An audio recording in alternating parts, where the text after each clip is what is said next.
Brad Williams, Excel Prime, we're going to highlight our weekend dates using conditional formatting, very straightforward. Here's the formula. C7, weekday C7, in other words, right here, equals 1, weekday, or weekday C7 equals 7. Why? Well, the set dates within the weekday function is Sunday equals 1, Saturday equals 7. If we hit a Saturday, we're going to highlight it. We're going to hit a Sunday, hit F9.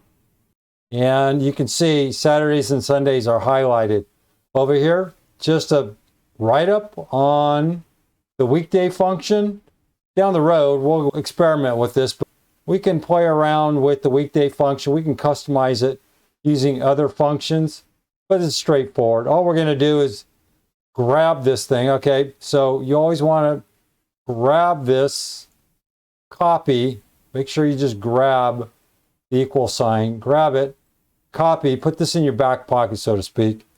Then hit escape, highlight the range of interest, go to conditional formatting, go to new rule, use formula, type it in, and then change whatever color you want.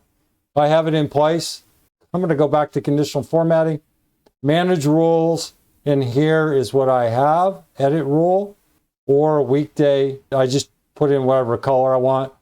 Be sure to highlight this range beforehand. Otherwise, if you only have a single cell reference, that's all conditional formatting is going to do. Careful about your formats. Notice in this format, we don't have to worry about absolute values. If we look at our range, cancel.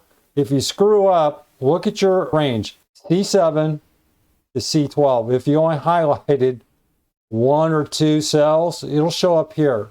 Just go in and change it. Be sure that you stick with the absolute values. Brad Williams, Excel Prime.